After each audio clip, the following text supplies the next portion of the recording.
जो भी है, आप अगर चाहते तो सत्र नियमित करने के लिए बहुत सारे कदम उठा सकते थे, ठोस कदम, लेकिन टीका टिप्पणी हमारे बिहार को खत्म कर रही है। इस बात को आप समझिए। भाजपा इससे पहले भी सरकार में थी, आज कोई नई सहयोगी दल के रूप में सरकार में नहीं है, इससे पहले भी सरकार में थी। मान सकते हैं कि अभी बहुत बड़े एक सीट को लेके एक बड़ी संख्या में विधायक है उनके पास, तो मजबूत स्थिति में है। लेकिन सत्र नियमित की बात है तो स्पष्ट जानिए कि किसी भी नेता विधायक, यहां तक कि चपरासी का बेटा जो आज एक विधायक और मंत्री का चपरासी है, उसका भी बेटा सरकारी स्कूल और विश्वविद्यालय में नहीं पढ़ने आ रहा है। क्यों पढ़ने नहीं आ रहा है? नमस्कार, आप देख रहे हैं धा न्यूज और मैं हूं अभिषेक मिश्रा।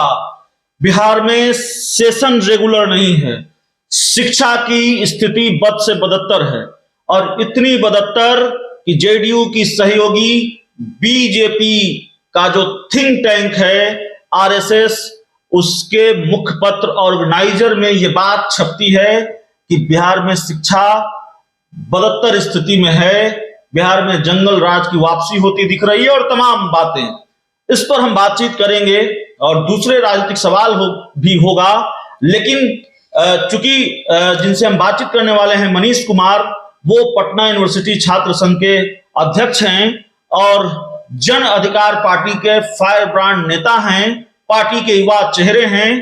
तो इंटरव्यू की शुरुआत मनीष जी वहीं से। बिहार में पिछले दिनों काफी टकराव हमने दिखा और सत्ताधारी और विपक्ष के बीच नहीं, सत्ताधारी वर्सेस सत्ताधारी, यानी कि जेडीयू बीजेपी के बीच टकराव बिहार में सत्र रेगुलर न होने को लेकर, शिक्षा की खराब स्थिति को लेकर, और दोनों ने एक दूसरे को जिम्मेदार ठहराया। जेडीयू ने बीजेपी को, बीजेपी ने जेडीयू को। कैसे देखते हैं इन चीजों को?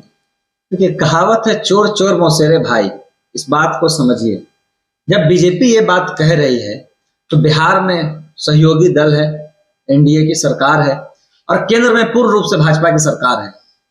आप जब पत्र जारी कर ये कहते हैं कि बिहार में सत्र नियमित नहीं है, आप हमें ये बताइए कि अगर आपको छात्र युवाओं की इतनी चिंता है तो आपने बिहार में गठबंधन तोड़ लेते, आप एयरलाइन, आप अलायंस तोड़ लेते हैं।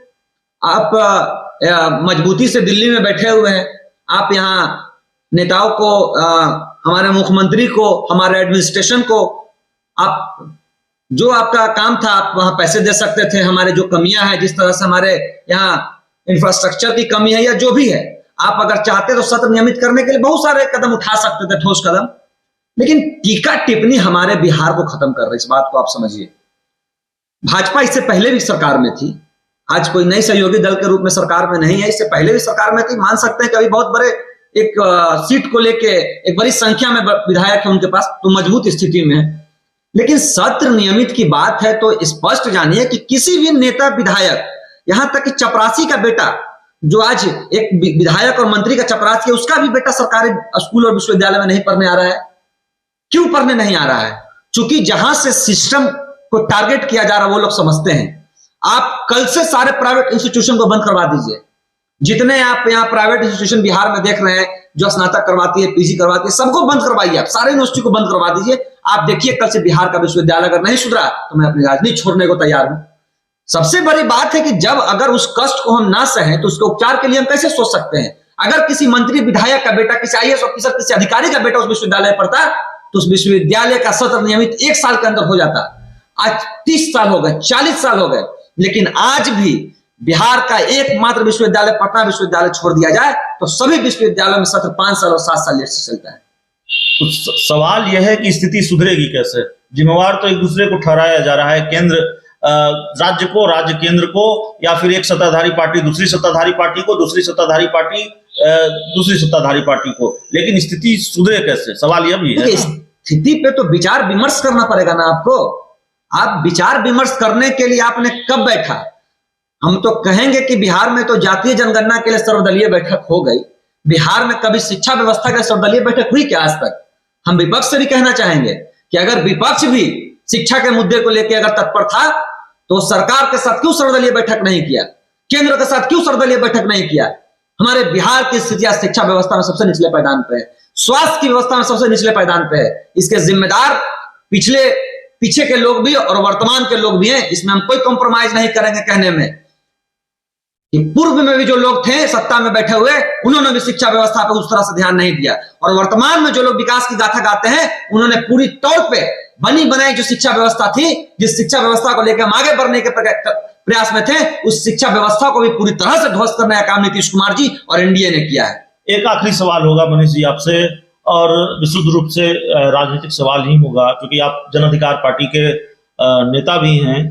तो सवाल ये होगा कि एक तस्वीर दिल्ली से आई है, दिल्ली में राजद सुप्रीमो लालू प्रसाद यादव दिल्ली एम्स में भर्ती हैं। वहां आपकी पार्टी के सुप्रीमो पप्पू यादव ने तमाम मतभेदों को बुलाकर उनका हालचाल लिया है, अस्पताल गए थे, एम्स गए थे। देखिए, हमारे नेता के कहीं ना कहीं गुरु रहे हैं आदरणीय श्री लालू प्रसाद यादव, इस बात को हमारे नेता भी मानते हैं, और जिस तरह का प्यार रहा उस समय, जो भले अभी उस तरह से दिखता ना हो, लेकिन दोनों के दिल में एक दूसरे के लिए प्यार है। मतभेद राजनीति में चलते रहता है, मतभेद तो बाप बेटा में भी रहता है, आप देखते हैं इस चीज को। लेकिन जिस स्थिति में अभी आदरणीय श्री लालू प्रसाद यादव जी हैं, उस स्थिति में हर लोग जो भी गिले शिकवे रहे हैं वो भूलकर उनकी सलामती की दुआ कर रहे हैं। क्योंकि लालू यादव जी भी पटना विश्वविद्यालय छात्र संघ के अध्यक्ष रहे हैं, और मैं भी पटना विश्वविद्यालय छात्र संघ का अध्यक्ष हूं। इस नाते हम सभी पटना विश्वविद्यालय और बिहार के तमाम बुद्धिजीवी लोग हों, बिहार के तमाम राजनीतिक गलियारों के लोग हों, और हमारे नेता आदरणीय पप्पू यादव हो, ये सभी मिलकर आदरणीय श्री लालू प्रसाद यादव जी के सही अच्छे स्वास्थ्य को लेके दुआ कर रहे हैं। तो कहीं ना कहीं ये हमारे बिहार का एक अच्छा कल्चर है, एक संस्कृति है कि जब हम मुसीबत में हो, जब हम दुख में हो, तो एक दूसरे का हाथ थामने की जो परंपरा बिहार पूरे देश को सिखाती है, इस परंपरा में तो कम से कम हम पीछे नहीं है। इस बात को मैं मानता हूं कि हमारा बिहार दुख में हर एक के साथ है, और ये होना भी चाहिए, और ये बहुत अच्छी बात है। आदरणीय श्री लालू प्रसाद यादव जी के लिए पूरा बिहार और देश खड़ा है कि वो जल्द से जल्द स्वस्थ होकर अपने लोगों के बीच लौटे। तो चलिए, हमारे साथ मनीष कुमार पटना यूनिवर्सिटी छात्र संघ के जो अध्यक्ष हैं वो थे, जन अधिकार पार्टी के युवा चेहरे हैं, उनसे हम बातचीत कर रहे थे। शिक्षा एक महत्वपूर्ण मुद्दा, जिसको लेकर बिहार की सियासत का पारा भी लगातार चढ़ा रहा है। राजद सुप्रीमो लालू प्रसाद यादव से पप्पू यादव की मुलाकात, इन सवालों पर बातचीत, इस पूरे इंटरव्यू में इतना ही। बहुत बहुत धन्यवाद।